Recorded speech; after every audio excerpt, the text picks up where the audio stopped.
여러분이 만일 나이를 먹어서 자신의 삶에 비추어 자식들과 후배들에게 전해줄 메시지가 있다면 그것은 무엇일까요? 연륜이 쌓이고 나이가 많이 들어갈수록 자식들에게 해줄 그리고 유산들이 있을 거라고 생각합니다. 무엇을 물려주기 위하여 우리는 오늘도 열심히 살고 있는지요? 바울은 참으로 위대한 족적을 남긴 사도 중에 하나입니다. 사도 중에 사도라고 말해도 부족함이 없죠. 로마 시민권의 율법학자 출신으로 입지전적인 이 엘리트라고 말할 수 있습니다. 그리고 6개 국어를 마스터했어요. 6개 국어의 논문을 볼 수 있는 사람이고, 그리고 소수의 이방 언어까지 총 15개 국어로 회화를 했다고 합니다. 그러니 대단한 인물이죠. 아마 최강의 선교 인재라고 말해도 과언이 아닐 겁니다. 심지어 이방인의 사도로 수많은 지역교회를 세우고 서신을 남기며 거의 지구 반바퀴를 돌았습니다. 사역한 거리를 계산해 보니까 2만 킬로가 넘더군요. 이 정도로 대단한 인물. 구약의 이스라엘 성경을 완전히 하나님의 말씀으로 통달하여 풀어낸 인물입니다. 그래서 우리에게는 복음의 참 의미를 정리했고, 그리고 모든 행사에 이 성령이 임하는 그 임재가 경험되는 그런 축복된 현장을 만들었죠. 말 그대로 사도행전을 성령 행전이라고 말하는 그 걸음을 걸었던 인물입니다. 이쯤 되면 교만할 법도 하죠. 아니, 교만이라고 말하지 않아도 그냥 우리가 알아서 존경하다 못해 너무 떠받들겠죠. 물론 사건 중에는 바울이 사용했던 그 앞치마, 우리식으로는 겉옷이라고는 해석되지만 사실상은 코푼 손수건입니다. 잠깐 얼굴을 닦은 손수건만, 그것만 만져도, 그것만 덮어도 귀신이 쫓아지고 병이 고쳐졌다라는 기록이 있을 정도니, 이 정도면 교만할 법도 한데 그는 이렇게 자신을 고린도 교회에서 고백을 합니다. 고린도전서 15장 8절에서 10절 말씀이죠. 여러분 잘 아는 구절이에요. 맨 나중에 만삭되지 못하여 난 자 같은 내게도 보이셨느니라. 나는 사도 중에 가장 작은 자라. 나는 하나님의 교회를 박해하였으므로 사도라 칭함받기를 감당하지 못할 자니라. 그러나 내가 나 된 것은 하나님의 은혜로 된 것이니 내게 주신 그의 은혜가 헛되지 아니하여 내가 모든 사도보다 더 많이 수고하였으나 내가 한 것이 아니요 오직 나와 함께 하신 하나님의 은혜로라. 하나님의 은혜임을 너무나 당연하게 고백하며 자신이 한 것이 없다라고 고백했던 인물. 이런 사람이 믿음의 제자이자 아들이라고도 부르는 이 디모데에게 전하는 오늘 이 메시지를 보면 순간 우리가 남긴 업적이 상당히 초라해진다라는 생각을 하게 됩니다. 바울은 이렇게까지 이야기할 수 있겠지만 우리는 우리의 자식들에게 오직 너 하나님의 사람아, 우리의 다음 세대에게 이렇게 말할 만한 신앙의 유산을 가지고 있는가? 그래서 오늘 이 본문은 두 가지 의미에서 교훈이 필요합니다. 하나는 내가 바울과 같이 주님과 동행하는 자녀로 살아야겠다라는 방향성입니다. 내가 바울과 같이 살아야겠습니다 라는 다짐이 필요하고, 두 번째는 나의 자녀에게 물려줄 신앙의 유산이 무엇인가에 대한 연구입니다. 내 인생 전반을 돌이켜서 내가 신앙의 유산을 남길 수 있어야겠다라는 지금 그 족적에 대한 이야기 해야 됩니다. 먼저 저와 여러분이 이 하나님의 부르심을 입어 바울의 가르침에 반응하는 성령의 사람, 바울이 디모데를 불렀던 그 호칭에 적합한 사람이 되시기를 바랍니다. 그러려면 오늘 말씀 14절인데요. 14절 말씀에 마지막에 이 말이 있습니다. 이 명령을 지키라. 누가 나타날 때까지요? 예수 그리스도께서 나타나실 때까지, 주님 오실 날을 기다리는 우리는 부르심 받은 자로 지켜야 할 명령이 있습니다. 하나님의 뜻대로 살기 위해 하나님이 주신 이 명령은 뭘까요? 오늘 세 가지로 이 명령에 대해서 나누며 이 신앙의 유산을 이루고 물려줄 수 있는 이 믿음의 자녀가 다 되시기를 축복합니다. 세 가지 명령 중 첫 번째입니다. 따르라입니다. 따르라. 의와 경건과 믿음과 사랑과 인내와 온유를 따르십시오입니다. 이 말씀은 11절에 나와 있습니다. 11절 말씀, 오직 너 하나님의 사람아 이것들을 피하고 의와 경건과 믿음과 사랑과 인내와 온유를 따르며라고 우리는 호칭을 조사를 바꿨지만 실제로는 명령어입니다. 그래서 따르라라고 말하는 거죠. 이것은 영에 속한 사람들이라면 영을 따르는 것이 마땅하니 따르라라고 말하는 것과 같습니다. 선포죠. 믿음은요, 충성이라는 단어와 같습니다. 하나님의 뜻을 기본적으로 하고 경건한 태도로 임하며 그러며 리더십을 발휘하여 하나님이 주신 이 믿음을 보여서 성도들의 신뢰를 얻고 사람을 대할 때는 사랑으로 대하고 그리고 인내로 대하고 그리고 모세처럼 온유로 대하라는 이야기입니다. 그 믿음이 있기 때문에 우리는 사람들과 함께 살아갈 때 이러한 것들을 추구하며 또 섬기며 나눌 수 있다는 것이죠. 이게 되게 불가능한 것 같아요. 모세와 같이 우리가 어떻게 삽니까? 바울과 같이 우리가 어떻게 삽니까? 근데요, 바울은 이렇게 디모데에게 이런 요구를 했습니다. 어떻게 보면 너도 할 수 있어 라고 말하는 것 같은데, 근데 바울은 맞습니다. 했습니다. 그리고 그 고백을 이렇게 합니다. 이건 내가 한 게 아니야. 누구의 은혜요? 하나님의 은혜로 했어요. 그러니 이것을 따르려는 삶의 고백이 너에게 필요해. 너가 할 수 없어요, 불가능해요 라고 말하지 말고 너가 하나님의 이름으로 하나님의 은혜를 받은 자로 이것을 따르겠습니다, 이렇게 결단하라는 거야 라고 바울이 디모데에게 얘기하는 것입니다. 성령님이 열매 맺도록 우리의 가능성을 항상 열어두어야 한다. 네가 불가능하다고 말하면 성령님도 너를 통해서 일할 수가 없어. 그러나 네가 따르겠다고 하면 성령님이 반드시 그 길을 여시고 따라갈 수 있도록 인도하실 거야. 이 영적인 모양을 우리는 주일만 섬기고 있다면 주일의 결론이 아니라 항상 진이라고 교훈할 수 있습니다. 이 세상에는 이 이중적인 그리스도인이 참 많습니다. 월요일부터는 모두 종교 통합을 이뤄요. 주님인데 술주자도 주님이에요. 그러니까 모든 게 다 통합이 됐어요. 그리고 다른 종교와 함께 대통합해서 전도를 하기보다는 그들의 문화가 너무나 쉽게 우리 월요일부터 토요일까지 그냥 자리 잡고 들어옵니다. 그러다가 주일만 딱 분리된 느낌이 있어요. 주일은 역시 예배를 회복해야지. 그리고 월요일부터 종교 대통합해요. 그리고 다음 주일날 또 회복해야지. 이중적이죠. 이것이 사실 기독교를 병들게 하는 원인이라고 말할 수 있습니다. 왜냐하면 이렇게 사는 사람에게는 어떤 문제가 있냐면 안 되면 환경을 탓하게 돼요. 안 되면 남 탓을 하게 돼요.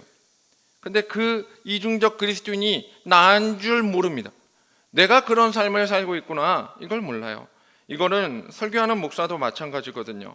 저도 사도 바울의 이야기를 전달하는 입장에서 한번 디모데에게 이렇게 말할 수 있을까라고 오늘 본문을 보니까 저 자신이 그러지 못했다는 것을 인정하게 됩니다. 디모데에게 하는 이야기는 사실 목회자에게 하는 이야기처럼 들립니다. 그러니까 먼저 제게 적용을 해야 되겠죠. 네가 본을 보여라. 거기서 건강한 교회가 시작된다. 이게 목사에게 해주는 말이에요. 그러니까 바울이 항상 교회의 리더가 되는 모든 역할자들은 건강한 교회를 누가 만드냐? 네가 시작해야 돼 라고 가르쳐 주거든요. 근데 목사인 나는 이중적인 태도로 살고 있지 않습니까? 제 자신이 너무나 부끄러운 거죠. 오 주여, 내가 이 교회의 암적 존재가 되고 있지는 않습니까? 내가 이 교회를 병나게 하고 있지는 않습니까? 수련회가 끝났어요. 그리고 성도들이 우리 아이들이 왜 안 변해? 매년 수련회 할 때마다 온 말씀으로 기도하고 전하고 그랬는데 그 결과 제가 무려 4년이나 지났는데 수련회가 지나는데 애들이 발전이 없어요. 변화가 없어요. 그러니 설교 끝나고 이 말씀을 듣고 왜 안 변해? 저는 이런 탓을 하는 거예요. 탓하고 있는 저를 보는 거예요. 그러나 결국 거기서 깨달은 게 하나 있습니다. 변하지 않는 걸 탓하다가 누가 안 변했어요? 제가 변하지 않았어요. 남 탓하고 있어요. 왜 우리 교회는 내가 이렇게까지 설교를 잘 준비해서 하는데 왜 아무도 안 변할까? 제가 남을 탓하고 있는 거예요. 그런 저를 발견했습니다. 사랑하는 성도 여러분, 이런 이중적인 자세로는 절대로 하나님의 부르심에 응할 수 없습니다. 그날에 여러분 잘 아시겠지만 수많은 사람이 초청을 거부합니다. 그날 거부하는 비유 들으셔서 알잖아요. 각자의 이유로 혹은 천국의 가치를 몰라서 그들의 이중적인 모습에 이 주인이 대노합니다. 그래가지고 이방인들을 불러서 자리를 채워요. 길과 산울타리에 가서 그들 아무나 데리고 와. 그 길에 있었던 사람 다 데리고 와도 돼 하고 채워버리죠.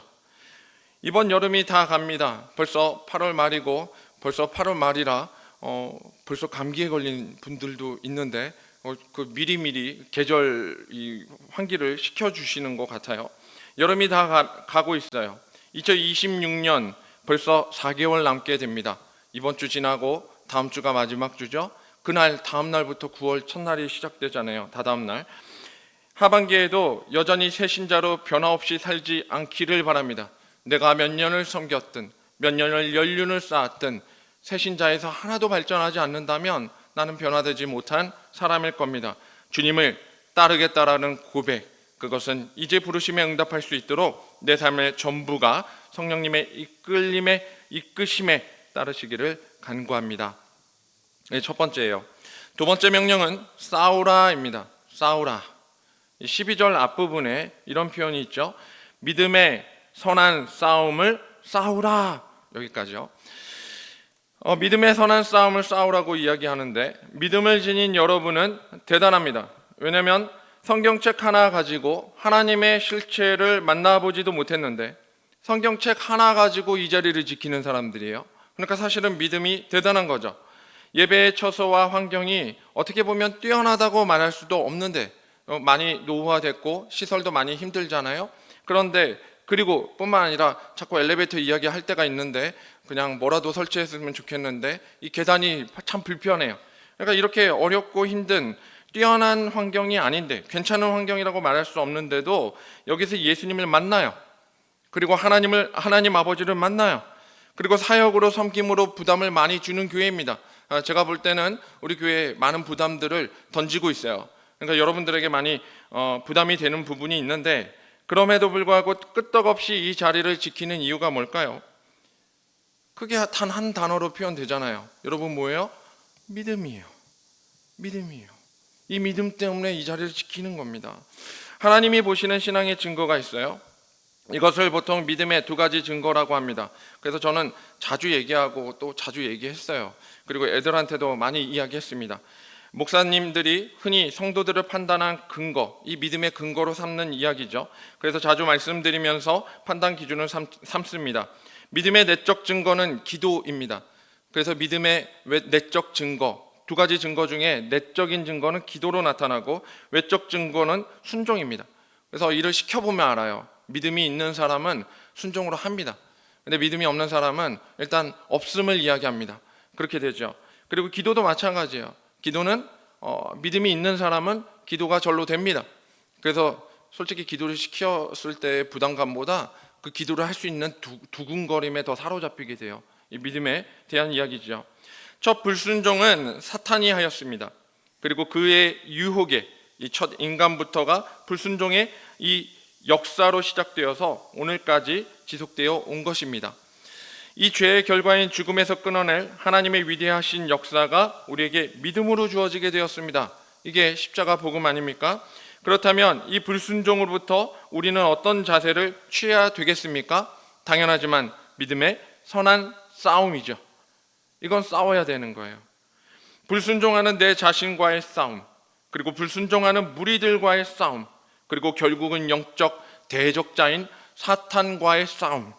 이것은 믿음이 있기 때문에 이것을 놓고 우리 안에 쉬지 않고 기도해야 하는 것이고 하나님의 부르심에 끊임없이 자신을 쳐서 순종해야 되는 것입니다. 중고청 연합수련회 때 저는 밤새는 고난 속에서도 감사함이 있었습니다. 정말 힘들었어요. 끝나고 나서 이런 말 해도 될지 모르겠지만 한 3일 알아 누웠습니다. 근데 티 안 내느라고 또 수요예배 있어가지고 나와가지고 건강한 척 정상인 척 했는데 집에 가서 제 아내가 너무 힘들어할 정도로 제가 집에 가서 너무 아픈 소리를 하니까 그 정도로 어려웠습니다. 근데 그 고난 속에서도 저만 그런 건 아닐 거예요. 같이 준비하신 선생님들도 몸살이란 몸살은 다 아는 것 같습니다. 같이 밤을 샜으니까. 한 번뿐인 주말이고 연휴인데 그것을 아이들을 위해서 아끼지 않고 썼으니까요. 이 고난 속에서 감사함이 있었습니다. 여러분도 혹시 과거에 경험해 보셨다면 수련회 가면 힘든데 재밌잖아요. 기도하는데 어려운데 자꾸 기도하라고 하니까 힘든데, 근데 그 기도하고 나니까 뭐가 있어요? 하나님이 들으신 것 같잖아요. 그러니까 그 은혜가 있어요. 그리고 그때 그 경험이 있으시다면 그 경험을 바탕으로 여러분이 고난 중에 선한 싸움을 기쁨으로 하시기를 바랍니다. 회복하셔야 돼요. 그때 그 경험을 살리셔야 합니다. 만약에 그 경험을 나는 어려서 해본 적이 없다, 그러면 여러분 주님께 간구하시며, 물론 금요기도가 있어요. 그래서 한 번씩 나오셔서 기도에 동참하시기 바랍니다. 주님은 언제나 곁에 계셔서 여러분의 기도를 들으실 준비를 하고 계십니다. 믿음으로 선한 싸움을 싸우는, 그래서 저와 여러분으로 시작된다는 사실을 기억하시기 바랍니다. 이 두 번째고요. 세 번째 명령은 취하라입니다. 아까 12절에 뒷부분에 이렇게 나오죠. 아까 믿음의 선한 싸움을 싸우라 다음에 영생을 취하라, 이를 위하여 내가 부르심을 받았고 나와요. 영생을 취하라라고 말씀하십니다. 이것은 구원의 기쁨을 끝까지 소유하라라는 의미입니다. 구원의 기쁨을 끝까지 소유하라예요. 절대 놓치지 말아야 할 한 가지, 우리가 신앙생활하면서 절대로 놓치면 안 되는 게 있어요. 그건 과거에 어떤 삶을 살았든지 간에 현재 내가 앞으로 어떠한 일이 닥치든지 내게 주신 구원의 확신입니다. 옛날에는 확신이 있었는데 오늘은 가물가물하다, 아니에요. 어제까지 없었는데 오늘 그 구원의 확신을 붙잡겠습니다, 맞습니다. 그리고 앞으로 미래를 그 확신으로 가는 것뿐입니다. 그 한 가지는 잊어서는 안 됩니다. 구원의 감격은 단순히 한 번에 그치는 문제가 아닙니다. 우리에게는 궁극적 목표에 해당해요. 그리고 잃어버려서는 안 되는 그러한 끝사랑과도 같은 것입니다. 보통 첫사랑 회복하라고 하는데 예수님 나의 첫사랑 대신에 여러분 끝사랑도 되셔야 돼요. 첫사랑 됐다가 나중에 잃어버린 첫사랑 되면 힘들어요. 끝사랑 되셔야 돼요. 끝사랑. 현재 계속 그 받은 상태로 살아야 할 의무가 우리에게 주어진 것입니다. 이게 구원의 감격에 대한 의무예요. 우리는 이 감격을 누려야 되고 늘 기뻐할 수 있어야 됩니다. 그리고 그 텐션을 가지고 오늘 그 받은 상태로 살아가야 할 의무가 있는 것입니다. 이게 영생을 취하라라는 말의 뜻입니다. 오늘 저와 여러분은 구원받았습니까? 그런데 여전히 삶이 나아지지 않고 있습니까? 그렇다면 방법은 하나입니다.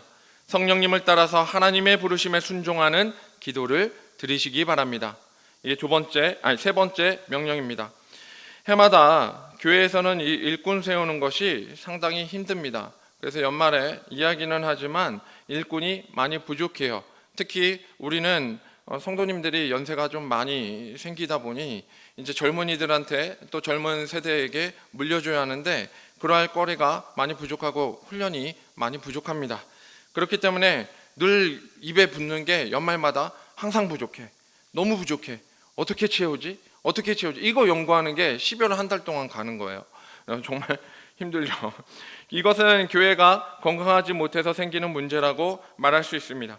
그러나 그 가운데 저와 여러분이 사랑으로 인내하고 온유한 저와 여러분이 남아 있다면, 적어도 여러 사정이 있겠지만 하지만 예배를 사모하여 이 자리에 계신 우리가 있다면 주님이 일하시며 우리를 여전히 주님의 자녀로 부르실 것입니다. 아멘. 아멘. 네. 우리에게 주신 이 몸된 교회 충성하며 끝까지 하나님의 뜻대로 사시기를 다짐하시기를 간구합니다. 사도 바울이 이 하나님의 부르심에 대해서 아주 멋진 표현을 하나 합니다. 오직 너 하나님의 사람아.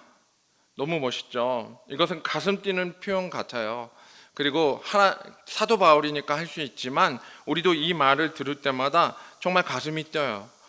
영적인 스승, 이 시대의 맨 마지막 사도가 된 자가 오랜 사역 끝에 이 순교를 얼마 두지 않는 시점에 이 노령의 선교사죠. 이 노령의 선교사가 젊은 목회자에게 이렇게 말한다면 우리는 최고의 감동이라고 말할 것입니다. 정말 감동이에요. 그러나 이 표현은 우리가 조금 알아야 됩니다. 높은 신분이나 직위를 상징하는 절대적인 표현이 아닙니다. 그러니까 하나님의 사람아 라고 얘기하니까 뭔가 대단한 것 같아요. 그리고 대단히 높임받는 호칭 같아요. 근데 사실은 높임받는 건 장로님, 권사님, 집사님이 더 높임받는 호칭 아닌가요? 그렇게 부르잖아요. 제가 누구 보고 형씨? 이렇게 말할 수 없잖아요. 그리고 집사님, 장로님 이렇게 말하는 게, 그 직분으로 말하는 게 편하고, 그리고 그렇게 말하는 것이 그 호칭이 훨씬 더 그 직에 어울리는 이야기 같습니다. 다 그렇지 않습니까? 그 직장 내에서도 누구 팀장님이라고 얘기하지 누구 씨라고 하지는 않아요.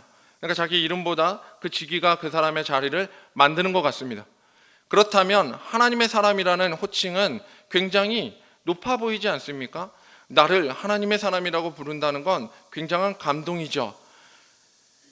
요셉이 창세기에 진짜로 하나님의 영에 감동된 사람, 이처럼 하나님의 영에 감동된 사람을 내가 어떻게 찾을 수 있겠어? 라고 바로가 이 요셉을 바라보고 얘기했던 것처럼 그 호칭이 우리에게 있으면 너무 좋잖아요. 근데 조심해야 합니다. 이것은 직위를 상징하는 절대적인 표현이 아니라는 거예요. 목사라는 이름을 가진 저도 목사님이라고 부르기 때문에 저는 그리스도의 종이라고, 노예라고, 일꾼이라고 말하면서도 동시에 그 뒤에 저에게 목사라고 반말하지 말고 뒤에 종님이라고 붙여주시고 노예님이라고 붙여주시고 하나님의 일꾼님이라고 붙여주기를 원하는 것 같아요. 저 자신도 그렇습니다.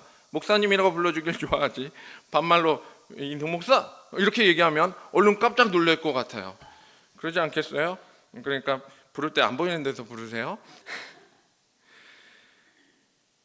근데 이 조심해야 할 일이 있어요. 내가 잘못하면 교회에서 이 목사라는 이름으로 어려움을 당하거나 교인들이 난감한 상황을 빠지게 될 겁니다. 이 목사 이름을 더럽히게 되는 거죠. 그렇다면 하다못해 이 주님의 이름을 더럽히기까지, 단순히 한 목사의 잘못이 교회 전체의 잘못이 되고 마치 종교적인 잘못이 되어서 큰 문제가 되는 것 같아요. 그래서 결국 앞으로 목회 활동 전반에 지장을 주게 된다는 문제도 생기게 됩니다.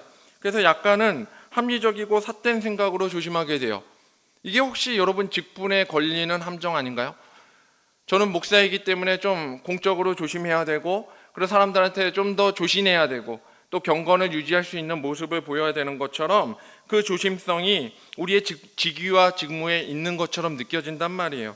그러나 사도 바울이 디모데에게 하는 이 표현은 앞으로 네가 목회자가 될 거고 내 뒤를 이어서 훌륭한 목사가 될 거니까 그러한 교훈으로서 하나님의 사람이 되라 라고 이야기한 게 절대 아니라는 거죠.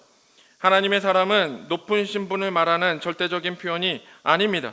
이것은 권위적인 표현을 얘기하는 게 아니고 하나님의 사람은 오직 책임을 말하는 사람이에요. 책임을 이야기하기 위해서 이야기합니다. 하나님의 사람이란 거룩하고 무음한 사람을 말하는 것도 아닙니다. 거룩하고 무음한 사람도 아니에요. 만약 그런 의미라면 이 표현에 자신이 있는 하나님의 사람이 어디 있습니까? 여러분, 하나님의 사람, 오직 너 하나님의 사람아라고 얘기하면 거룩하고 무음한 존재에게 얘기한다면 우리는 얼른 설레발칠 거야. 아니, 나는 그런 자격이 없는데 감당하지 못하는 호칭으로 부르지 말아주세요. 얘기할 거예요. 오히려 쉽죠. 목사님, 장로님, 권사님, 집사님, 이 직분을 이야기하는 게 더 쉬울 수 있어요. 그러나 하나님의 사람이라고 말한다면 부담스럽겠죠. 오늘 말씀드립니다. 이 책임에 대한 이야기를 얘기할 때 하나님의 사람이라는 말은 보통 사람의 평범한 수준을 넘어서는 뛰어난 신앙을 가진 자를 이야기하는 게 아닙니다. 하나님의 사람이라는 것은 보통 사람의 반대말이 아니라는 거예요. 하나님의 사람의 반대말은요, 죄의 사람입니다. 죄의 사람. 내 욕심대로 사는 사람. 이게 하나님의 사람의 반대되는 사람이에요. 세례 요한처럼 의인의 모습으로 약대 털옷, 메뚜기 석청을 먹으며 빈들에 있어야 하는 사람을 이야기하는 게 아니라 오히려 사람을 등 뒤로 하고 하나님 앞에 서 있는 사람, 사람들과 똑같이 섰지만 하지만 하나님을 바라보며 하나님 앞에 설 수 있는 사람입니다. 세상과 격리되어서 하나님만 바라보고 하나님과 동행하겠습니다. 전 지금부터 하나님의 사람이에요. 이렇게 말하고 끝까지 그것만 주장하며 사는 사람이 아니라 하나님을 바라보지만 동시에 자신의 부족한 것을 깨달을 수 있는 사람. 나는 똑같이 연약하기 때문에, 그렇기 때문에 하나님을 바라보지만 동시에 그래서 자신과 같이 연약한 사람들을, 자신과 같이 신앙이 부족한 사람들을 돌볼 수 있는 사람, 그리고 그 사람들을 보면서 같이 울 수 있는 사람, 같이 울어줄 수 있는 사람, 말씀을 등에 업고 내세우는 이 억압하는 사람이 아니라 말씀으로 자꾸 때리고 정죄하고 마치 이것을 지키지 않으면 큰일이 난다고 말하는 사람들이 아니라 사람의 사람이 되어서 사람들의 편을 들고 교인들의 편을 들고 교인을 위해서 울고 아파할 수 있는 사람이 되는 것입니다. 부족하고 연약합니다. 누구나 그렇습니다. 그러나 나에게 주신 사명과 나에게 주신 은혜가 너무나 크기 때문에 사랑하는 사람들과 함께 어우러지려고 노력하는 사람, 이 사람이 바로 하나님의 사람인 것입니다. 따라서 하나님의 사람은 하나님이 보내신 사람이 아니라 하나님을 바라보는 사람이에요. 하나님이 보내신 사람이 아니라 하나님을 바라보는 사람, 그리고 주님과 동행하는 사람으로 완성된 사람이 아니라 완성된 나라를 바라보며 어울리는 사람입니다. 주님과 동행하기 때문에 오늘도 부족함을 발견하여서 전진하여 주님과 동행함이 너무나 즐겁고 때로는 반성하면서 창피하기도 하지만 그 모든 것을 감당하며 다른 사람들과 또 하나님의 사람들을 찾아 어울릴 수 있는 사람입니다. 이러한 하나님의 사람에게 요구된 것이 하나 있어요. 그것이 무엇이냐면 12절 뒤에 이런 고백이 있습니다. 12절, 믿음의 선한 싸움을 싸우라, 영생을 취하라 하고 이를 위하여 네가 부르심을 받았고 많은 증인 앞에서 선한 증언을 하였도다. 선한 증언을 하였도다. 많은 증인 앞에서 선한 증언을 한 자, 이게 하나님의 사람에게 요구된 단 하나입니다. 세례받고 구원을 고백한 신앙 고백자를 얘기합니다. 이 선한 증언하라고 했더니 뭐 전도해야 되고 사람 많이 복음을 전해야 되고 증인 이야기하는 게 먼저가 아니고 내가 먼저 주님 앞에 구원의 확신 가지고 세례받고 구원을 고백하는 자로 서라는 거예요. 나는 신앙 고백자입니까? 주님께 신앙을 고백하여서 그 믿음 하나로 살겠노라고 고백하는 자입니까? 오늘 저와 여러분이 사도신경이라고 말하는 이 크레도를 그 예배 시작에 함께 나누었습니다. 그러면 저와 여러분이 해야 할 고백은 하나예요. 무엇을 믿사오며 오직 하나님의 사람으로 살겠노라고 다짐하는 이 결단이 이 믿음 안에 있어야 되는 것입니다. 사랑하는 성도님들, 이제 옆 사람과 이렇게 한번 인사하십시다. 옆 사람과 인사하세요. 하나님의 사람이 되십시다.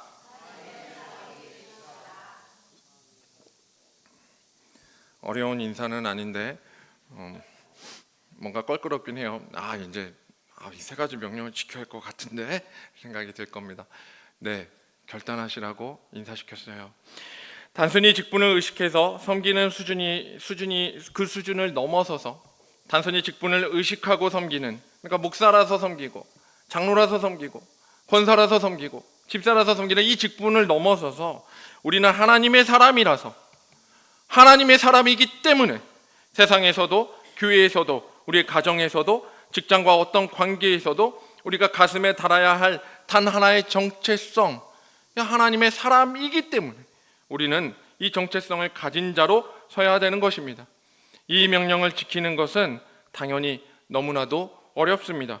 흠도 책망도 없이 어떻게 지낼 수 있겠습니까? 흠도 책망도 없이 우리 보고 하나님의 사람이 되라는 건 너무 힘들어요. 근데요, 이 바울이 디모데에게 그 뒤에 이 축복의 메시지를 던져요. 이게 15절과 16절입니다. 15절 16절, 기약이 이르면 하나님이 그의 나타나심을 보이시리니 하나님은 복되시고 유일하신 주권자이시며 만왕의 왕이시며 만주의 주시오 하고 우리 16절 다 같이 읽을까요? 시작. 오직 그에게만 죽지 아니함이 있고 가까이 가지 못할 빛에 거하시고 어떤 사람도 보지 못하였고 또 볼 수 없는 이시니 그에게 존귀와 영원한 권능을 돌릴지어다. 아멘. 디모데에게 선한 싸움 싸워라, 명령을 지켜라, 취하라, 따르라 다 얘기해놓고, 그리고 마지막에 누가 계시다고 알려주나요? 그분이 계셔. 그분이 있어. 주님이 다 이루셨고 우리에게 이 선한 증언의 증인들로 오늘 너와 함께 할 거야. 따라서 우리는 그분이 누구신지를 끝까지 깨닫고 이 동행하는 이 걸음으로 이 존귀와 영원한 권능을 돌리는 삶을 살면 되는 것입니다. 오직 너 하나님의 사람아, 저와 여러분이 살아가야 할 가장 복된 호칭의 주인공들이 다 되시기를 축복합니다.